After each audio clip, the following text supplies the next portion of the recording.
Hey everyone, how's it going? Welcome back to another Walking Dead video. So I want to talk about the teaser that they released yesterday for The Walking Dead Daryl Dixon Season 2. And it was with Laurent, and I actually want to talk about something just regarding Laurent and Daryl actually that happened in the final episode that still seems to be very debated, and that is whether or not Laurent in that very final scene was actually a hallucination. So I do want to give some thoughts on that. Also talk about some other stuff regarding what Melissa McBride had to say about Season 2 in terms of Carol's story and all that. So yeah, a lot to talk about. So before going further, make sure to be a subscriber if you want to get all my Walking Dead content like this. So The Walking Dead actually released like this really short teaser. It's like 10 seconds or 15 seconds or something like that, but it is of Laurent, and he's actually, well, there's walkers going after him. And when I first watched this scene, I was actually, originally I was like, well, this is from the opening minutes. Like, that's all this is from, is just the opening minutes, right? And then I actually saw some people discussing this and saying that, no, this looks like it's actually like at the beach in the finale where Laurent was in the finale and the walkers were sort of all around him, right? And so I was like looking at this, and then I thought this could be a new scene, and actually looking at it a lot more, it does seem like it is from the opening minutes, which for a lot of people I never actually saw, because I mean, obviously, like, you have to have AMC Plus to be able to watch the opening minutes and whatnot, right? Which I would say is definitely, the opening minutes are really cool to watch. It's like 10 or 11 minutes long, and it really does set up the season really well. I mean, I don't know if I would recommend, you know, a monthly subscription to AMC Plus or something just to watch the opening minutes. Like, obviously, if there's other shows and all that, then I would say definitely go and do that. But yeah, it was really, really cool. And just this teaser in general, I was just like very happy to see that, because it does seem like they are starting to promote the show a lot more. Like, the second I talked about it the other day, I think it might have been yesterday or the day before or something like that. Like, as soon as I mentioned that, it seems like now they're actually starting to promote things a lot. Like, you just notice online, like, they're posting stuff every single day now, or at least in the last couple of days. And it's all like these little small teasers, but that's sort of what everyone kind of wanted, right? Like, right now it's like a lot of this kind of stuff, but they'll reveal more scenes as we get closer to the premiere, right? So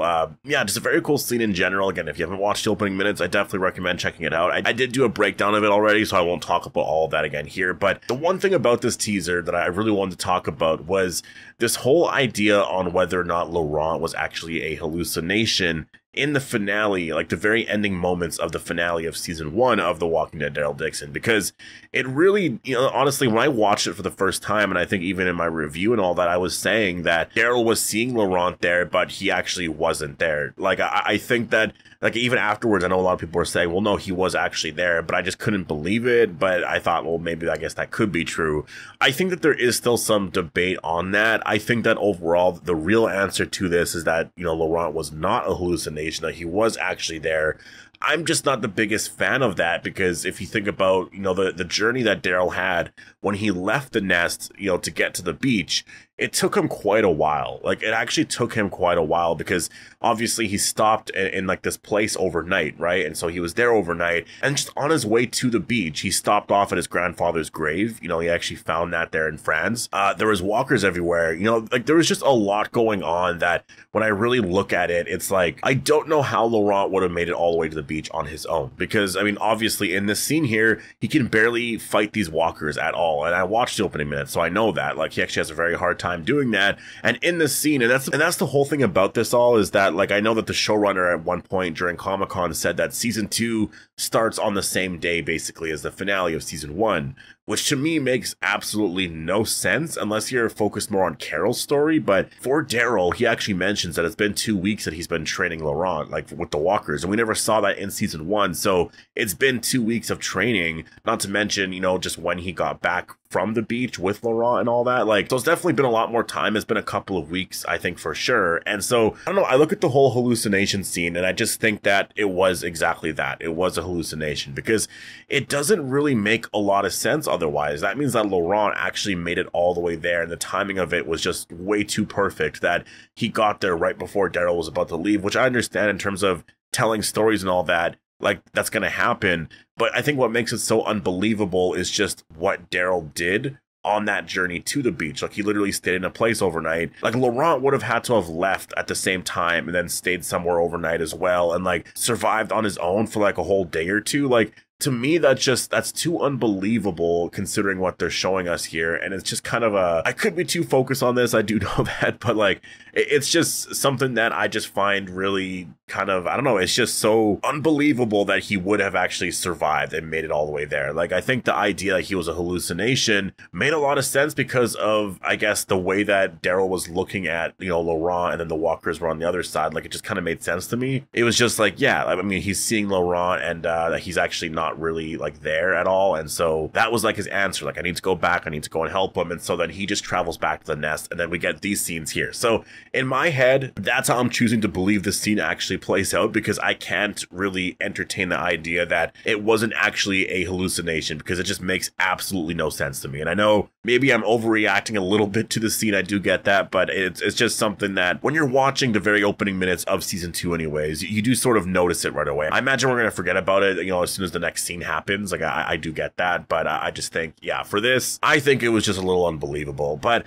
I do want to talk about what Melissa McBride was actually talking about in terms of Carol's story, and I'm actually really excited about this because I've always thought this from, literally season 2, season 3, like going back to those seasons in terms of, how they dealt with certain things. And I saw this here in an article from The Wrap, so I'll leave a link down below if you do want to check out the whole article. I just want to focus on this one part here, and Melissa McBride actually talks about what they're going to be doing in terms of the storyline for Carol and all that. And she says, without going into too much detail, we're doing some things that I wanted to do in the original series. Deal with the repercussions of loss and things like that. Things that just unspoken things nobody had conversations about, and how everything that they've been through really affects them.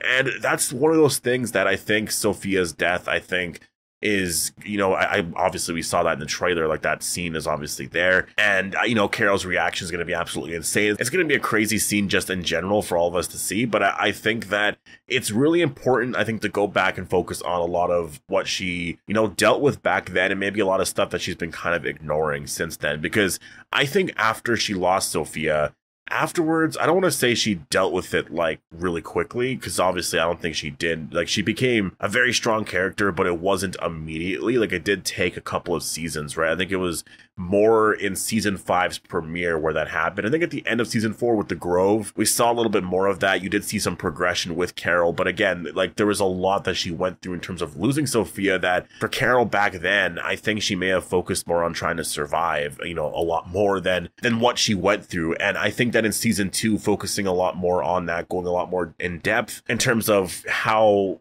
Sophia's death really affected her, and how she still sort of views it to this day. Because when you lose people in your life, like, it is definitely very hard. And I've experienced that. And it's definitely one of those things where it does affect you for a very long time. You might not even realize it. Like, it might be years later and you're just like wondering, like, why do I still do this thing? Or when did I ever start doing this and dealing with things in that way or whatever? And then you start to realize, oh, it's because of this thing, like, sometimes things don't come up right away. And I think for Carol, in terms of Sophia's death, we could see a lot of that here in season 2, that there's just a lot of stuff coming up here, and Daryl going missing and ending up in France, could have actually caused a lot of, just Carol feeling this way. Because I also look at it in terms of, for Daryl as well, I feel like there's a lot of stuff in Daryl's backstory in terms of how he was raised. A lot of stuff that he went through with Merle, I want to see a lot more of it. I just don't think we really, like, yes, they did touch on certain things here and there. And I remember that scene with Merle and Daryl, where Merle saw the scars on Daryl's back and whatnot. Like, there's some backstory that's been told here and there, and Daryl has told stories about, what it was like growing up and all that. But I want to see a lot more of, like, even Merle's death. Like, how does that affect Daryl to this day? And I think in season 1, they actually, they started to really get into that a lot with Daryl, because, you learned a lot more about, I guess, how Daryl would be as a father, which is just so interesting because, he was raised by somebody that he doesn't like. He really did not like his father at all. And he had a really bad upbringing, right? And so when you see that scene where he's like freaking out at Laurent, he literally turns into his father in that scene. Like, it's just so cool with these spin-offs, because you're actually really focusing on these characters and going way more in depth with them and taking them and doing these different stories with them that also make a lot of sense and just make it a lot more relatable, which, by the way, is what makes The Walking Dead really, really, you know, exciting and fun to watch. And this is my big criticism of The Ones Who Live, was that it really didn't feel like, in terms of the reunion scene at the very end, that we saw a lot of what Rick was going through. And I think we saw a lot of that. And I don't mean to always bring up The Ones Who Live and like criticize certain aspects to it, but whenever I think of something like this, I just want to sort of mention it just to, you know, so you understand a little bit more. And I think that Rick, you know, in the very first episode, we saw a lot of what he went through, and that was really amazing. And I think a lot of people really liked that first episode, even with episode 2 with Michonne and her struggle to finding Rick. And I think people just wanted a lot more of that in episode 3, 4, 5, and 6. And 4, yes, got into it a lot more. But again, there was a lot of the little things of like, well, how does Rick feel about like Daryl or like Alexandria, and a lot of things like that in general. And I think that's the issue with that spinoff rushing through so much stuff, is that it didn't get into sort of, I feel like, what the point would be of doing a spinoff on Rick and Michonne, right? Like, I think that's the whole thing with Daryl and Carol spinoff, Maggie and Negan spinoff, is you can focus more time, you know, on the characters' lives and just what they're actually going through, and you know, do some more backstory explanation stuff. And they didn't really do that with The Ones Who Live, like, at all. You know, like they got into it a little bit, but there was a lot that I think a lot of fans wanted to see to make things way more emotional. And that's what they're doing with,